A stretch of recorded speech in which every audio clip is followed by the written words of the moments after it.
Jangan percaya sama orang-orang yang suka menakut-nakuti kita.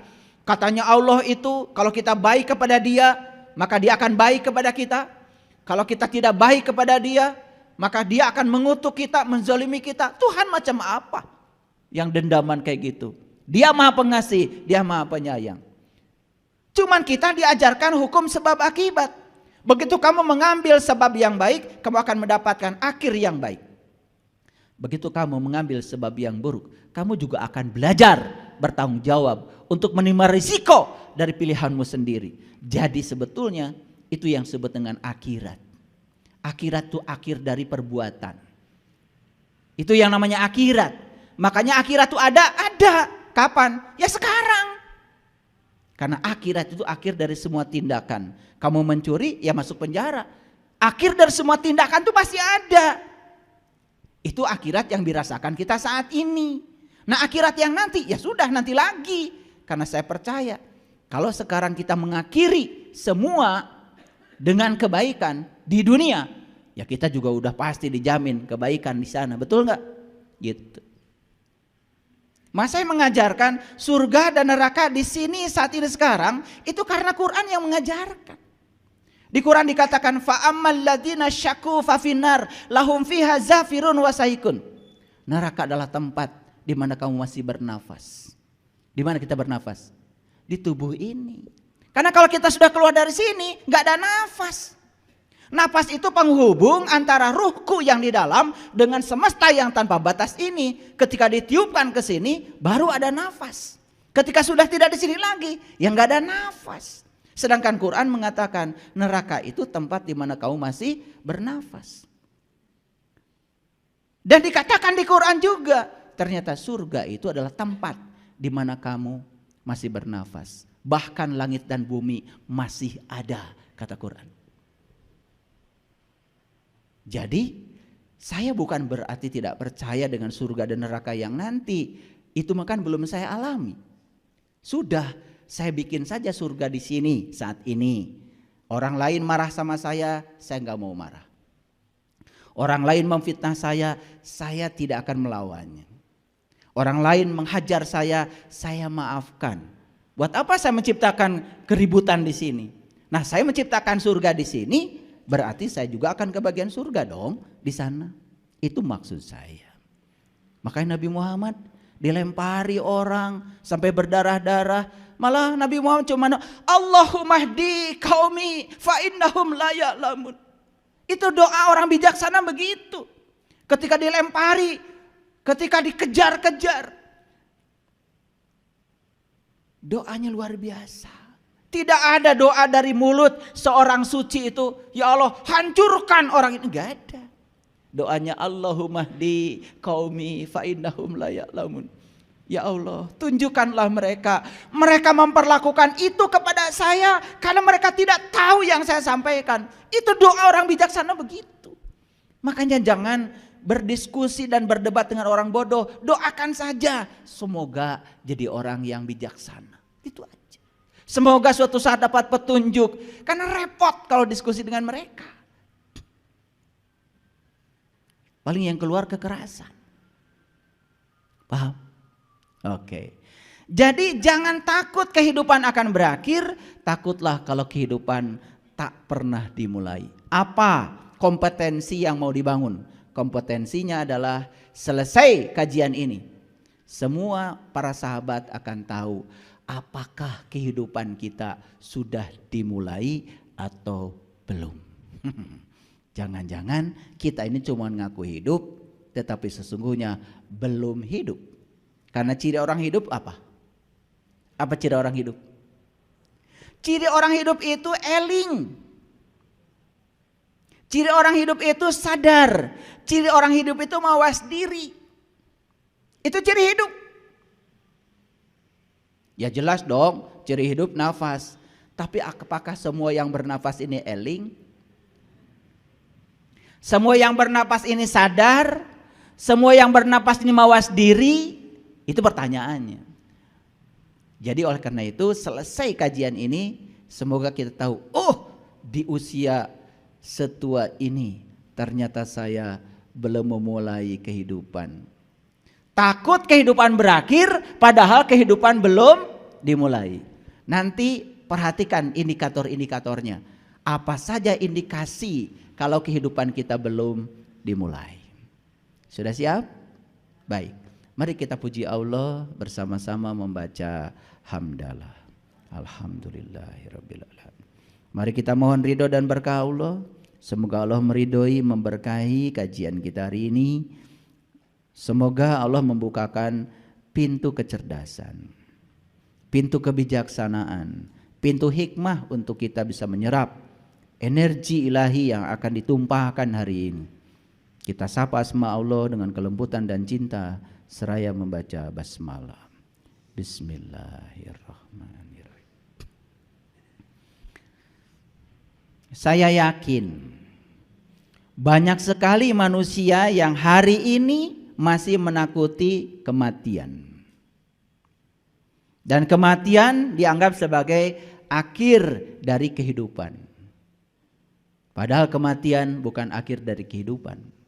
Kematian itu adalah hanya rangkaian dari kehidupan untuk mendapatkan kehidupan yang baru. Jadi kematian itu persis seperti portal. Seperti portal.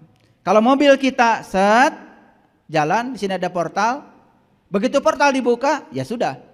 Titik akhir saat kita berhenti akan menjadi titik awal saat kita jalan lagi. Paham ya? Kebayang portal? Oke. Makanya kesadaran terakhir seseorang ketika dia mati itu akan menjadi kesadaran awal dia saat dia harus melanjutkan kehidupan kembali. Itulah rahasia semesta. Karena kebijaksanaannya kita diulang-ulang diberi kesempatan hidup selanjutnya. Maka di Quran dikatakan kaifa takfuruna billahi wa kuntum amwatan fahyakum summa yumitukum summa yuhyikum summa yumitukum summa yuhyikum terus wa ilaihi turja'un. Sebelum kembali kepada Allah kita diberi kesempatan untuk mengalami siklus kehidupan. Oleh karena itu ada 3 tugas kita di sini. 1, meluruskan jalan bengkok yang pernah kita lalui. Yang kedua, menyelesaikan pekerjaan yang belum selesai. Dan yang ketiga, mungkin ada karma yang harus dibalaskan oleh semesta. Lihat saya semuanya. Sekarang kita bernafas. Oke, nafas itu cuma 2. Masuk, tinggal, keluar. Masuk, tinggal, keluar. Siapa yang masuk? Oksigen. Kalau napas itu oksigen, harusnya setiap orang yang bisa beli ventilator nggak mati-mati. Faktanya walaupun dia bisa beli ventilator, tetap saja ada akhirnya mati juga. Awas, oksigen itu hanya urusan jasmaninya. Tapi napas itu adalah sang hidup yang sedang dipinjamkan kepada kita. Dari mana kita ambil napas? Dari sini. Setuju? Dan kemana kita mengembalikan nafas? Ke sini. Setuju? Dan ini akan selalu ada dimanapun. Saya tinggal di sini, ini ada. Saya keluar, ini ada. Saya ke Jakarta, ini ada. Saya ke Amerika, ini ada. Saya ke Mars, ini ada. Kenapa? Karena ruang kosong itu jauh lebih luas daripada materi pengisinya. Cuman kita sering tertipu. Coba, kalau kita sedang melihat ke atas, kemudian tiba-tiba ada burung, bilangnya apa? Bilangnya apa? Ada burung, itu aja. Padahal sebenarnya yang kelihatan besarnya itu kan ruang kosong. Betul nggak? Harusnya kalau orang yang jujur, waras pikirannya, ada ruang kosong, ada isinya burung. Pernah nggak ngomong gitu? Coba lihat ke depan sini, lihat saya. Lihat ke depan, lihat apa? Lihat ruang kosong kan? Tetapi ada isinya, saya. Dan saya jauh lebih kecil daripada ruang kosong. Dan ruang kosong itu tidak bisa dibeli. Nih ibu-ibu beli cincin emas. Berapa emas 1 gram sekarang? 1 juta kan? Oke. Jadi kalau beli emas 5 gram untuk cincin sudah 5 juta. Mahal apa tidak? Mahal. Padahal yang dipakai kan ruang kosongnya. Betul apa tidak? Masih mikir?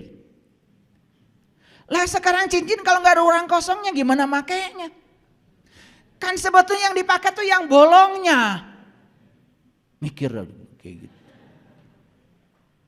Betul apa tidak? Beli kalung yang dipakai apanya? Ruang kosongnya. Beli panci yang dipakai apanya? Baru sadar. Beli piring yang dipakai apanya? Lah, beli baju yang dipakai apanya? Kan yang kosongnya.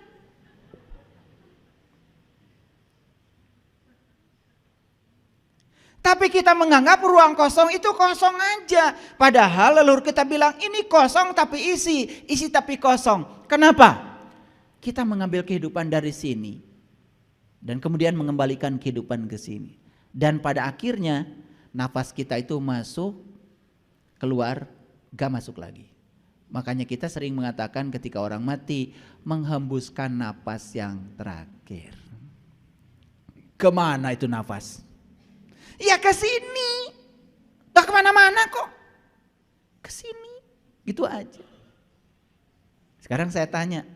Kita ini sekarang hidup apa mati? Hidup mati. Ketika napas masuk hidup. Napas keluar mati. Cuma keburu masuk lagi.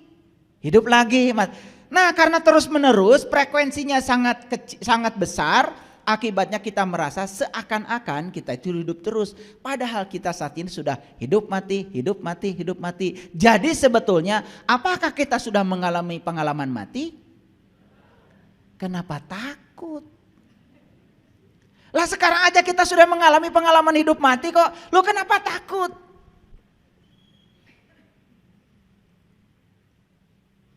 Gak apa-apa kok mati itu cuma menghembuskan napas terakhir. Setelah itu gak balik lagi.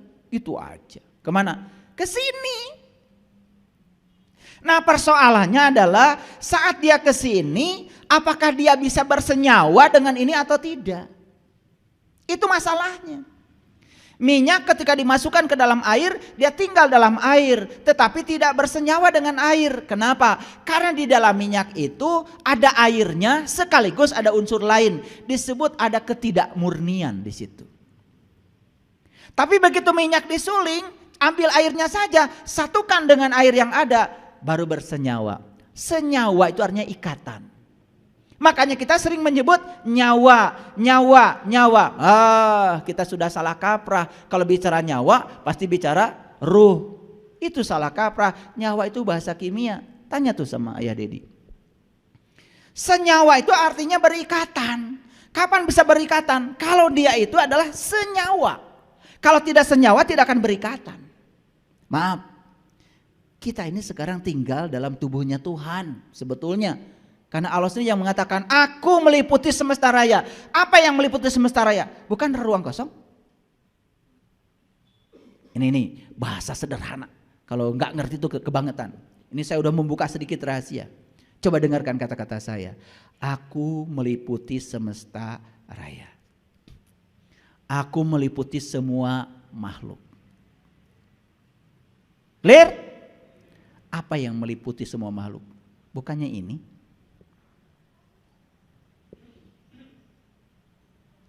Bukannya kita ngambil kehidupan dari sini?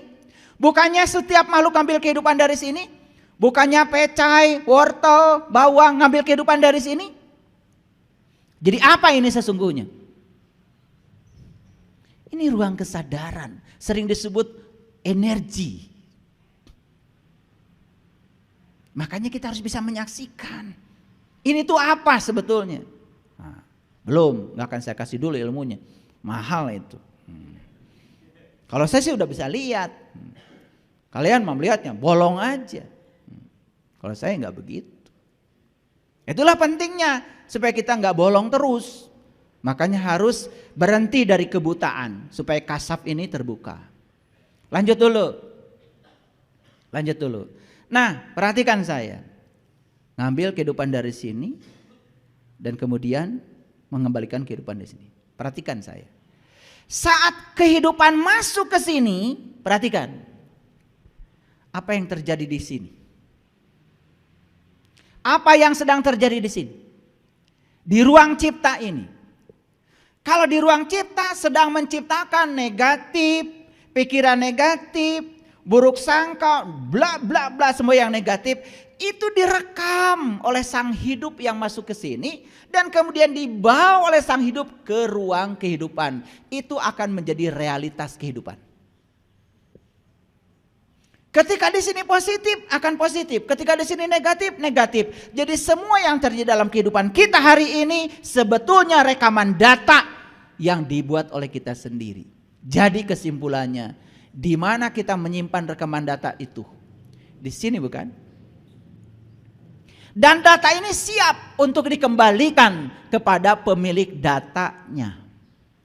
Kenapa hari ini saya ditipu orang? Itu hanya mengingatkan kalau kamu pernah menipu orang. Kenapa hari ini saya disakiti orang? Hanya sedang mengingatkan kalau dulu kamu juga pernah menyakiti orang. Itu yang disebut dengan hukum sebab akibat. Dan itu terjadi sudah mulai dari sekarang. Cuman kita tidak menyadarinya. Kenapa? Ya terlalu standar ilmunya. Ini saya kasih hadiah ya untuk kita datang ke sini. Agak di-upgrade sedikit ilmunya supaya canggih. Yuk, pertanyaannya, apakah kehidupan ini sudah dimulai atau belum? Baik, kita lanjut. Dalam Quran surat Al-Qasas ayat yang ke-88. Ini kita pakai Quran ya supaya kelihatan ngajinya.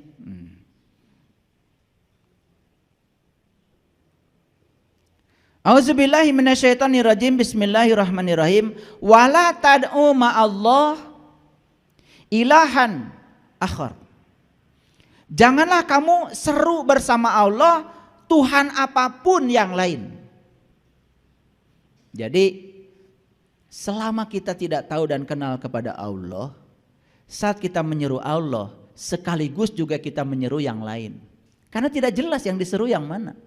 Itulah pentingnya kita tahu dan kenal kepada Allah. Supaya fokus yang diserunya yang mana.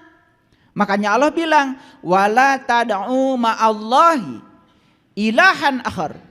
Janganlah kamu seru bersama Allah Tuhan apapun yang lain. La ilaha illa huwa. Tidak ada Tuhan melainkan Dia.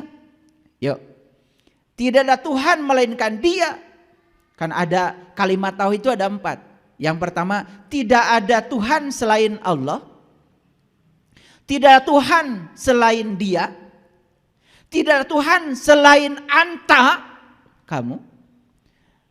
Tidak ada Tuhan selain aku, ana. Makanya ada 4 kalimat tauhid. La ilaha illallah, la ilaha illa huwa, la ilaha illa anta, la ilaha illa ana. Itu semua harus jadi pengalaman pribadi. Gimana caranya? Stop dulu. Nanti itu. Ini baru warming up-nya dulu. Bagi yang mau ya tentu saja bisa mengalami itu. Ya tidak sulit. Kalau orang bilang sulit, wah itu karena tidak tahu ilmunya. Ya, saya kasih tahu. Kalau ketemu dengan saya sulit. Karena saya terbatas. Saya ada di sini, saya tidak ada di sana. Saya juga kerja. Harus janjian. Tetapi kalau kita mau bertemu dengan Dia, sang pemilik semesta ini, Dia ada di mana-mana. Dia tidak pernah tidur, nggak pernah ngantuk. Pintu gapuranya selalu terbuka. Kapanpun kita mau datang, Dia selalu siap sedia. Luar biasa kan? Jadi kalau orang mengatakan untuk sampai kepada Dia itu sulit, itu karena ya mohon maaf, belum tahu aja. Selebar itu kuasanya. Yuk kita lihat. Janganlah kamu seru bersama Allah Tuhan apapun yang lain. Tidak ada Tuhan melainkan Dia. Tiap-tiap sesuatu pasti binasa kecuali wajah Allah. Ini kalimatnya sangat luar biasa. Kullu syai'in halikun illa wajhahu. segala sesuatu akan binasa kecuali wajahnya. Pernah nggak dengar kalimat begini? Aku meliputi timur dan barat, dan kemanapun kamu melingkan wajah, di situ kamu akan mendapatkan wajahku. Pernah dengar itu? Coba memalingkan ke sana dapat lihat apa? Lihat ini kan? Memalingkan ke sini lihat apa? Lihat ini kan? Memalingkan ke sana lihat apa? Melihat ini kan? Ke sana melihat ini kan? Ini akan selalu ada. Tapi yang bersifat materi ada dan tiada. Ini selamanya akan selalu ada. Bisa nangkap? Wah, kalau nggak bisa nangkap ini, saya harus buka rahasianya gimana aja ini? Udah keterlaluan nih saya buka rahasia. Kemanapun kamu memalingkan wajah, kamu akan mendapati aku. Aduh, terlalu jelas. Nah, coba perhatikan. Segala sesuatu akan musnah kecuali wajahnya. Yang akan selalu ada di semesta itu apa? Ya ini. Dulu ini sudah ada. Semua yang bersifat materi, tanah, matahari, bumi, semua. Itu semua adanya belakangan. Yang ada duluan ya ini. Dan semua juga nanti akan tidak ada. Yang ada ya ini lagi. Paham? Dah, stop dulu sampai situ. Ngaji tauhidnya. Lahul hukmu wa ilaihi turja'un, baginya lah segala kebijaksanaan dan hanya kepadanya lah kamu akan dikembalikan. Semua akan kembali. Kemana? Ya ke sini. Kalau kita mau belajar sains, bagaimana terbentuknya bintang-bintang, planet-planet. Wah, kan sebetulnya ya awalnya itu suatu kekosongan kemudian menciptakan energi. Lalu energi menciptakan materi. Dan materi awal yang diciptakan itu adalah atom. Berapa banyak? Tidak banyak atom yang diciptakan pertama kali. Itu cuma atom-atom tertentu yang dibutuhkan untuk terjadinya proses penciptaan materi yang lain. Makanya Einstein mengatakan materi setara dengan energi. Artinya semua yang bersifat materi hari ini berasal dari energi. Oleh karena itu maka semua yang bersifat materi nanti akan musnah kembali lagi menjadi energi. Karena energi itu kekal, tidak bisa diciptakan, tidak bisa dimusnahkan. Nah, hukum kekekalan energi, yang kekal siapa? Kita pusing ya belajar fisika dengan belajar tauhid itu dulu terpisah ya. Karena kita nggak ngerti. Padahal yang materi dengan yang imateri itu simetri. Makanya ada yang mengkritik saya. Berani-berani ngomong agama katanya ahli fisika. Lah, memangnya agama itu memangnya monopoli siapa? Karena Allah udah bilang, yahdillahu linuri mayasya. Aku akan menunjukkan pada cahayanya siapa saja yang aku kehendaki. Siapa yang dikehendaki Allah? Yang punya kehendak. Bukankah itu kebebasan dari Allah? Allah itu demokratis sekali. Jadi bohong kalau Allah itu mengunggulkan si A, tidak mengunggulkan si B. Tuhan macam apa kayak gitu? Dia maha adil, dia maha luas. Makanya Allah udah bilang, inna akramakum indallahi atqakum. Sesungguhnya yang paling mulia menurut aku, kata Allah, adalah orang yang paling bertakwa, siapapun itu. Nah, apa pesan dari ayat ini? Pesan dari ayat ini adalah satu, perhatikan saya. Segala sesuatu yang bersifat materi akan binasa. Satu-satunya yang tidak akan binasa adalah wajahnya. Jadi oleh karena itu kita akan kembali ke asal kita sendiri. Bukankah kembali ke asal itu merupakan suatu kebahagiaan? Bukankah kembali ke asal itu merupakan sebuah perayaan? Bukankah ketika kalian mau mudik, lebaran, puasanya belum mulai, sudah beli tiket kereta api saking bahagianya? Bahkan puasa belum mulai sudah merencanakan apa yang mau dibawa ke kampung? Itu berarti kerinduan akan kampung asal. Sayang kita baru rindu pada kampung asal jasmani kita. Kita tidak rindu pada kampung asal rohani kita. Rindu gak? Rindu mudik gak? Nah, kenapa kita tidak rindu mudik ke kampung asal? Karena sampai sekarang kita belum sadar. Segala sesuatu akan musnah kecuali apa? Wajahnya. Apa yang ditakutkan? Selesai kuliah dengan saya hari ini, keluar dari ruangan ini, gak takut lagi kehidupan akan berakhir. Tapi selesai dari sini akan memulai memikirkan bagaimana cara memulai kehidupan. Setuju? Oke.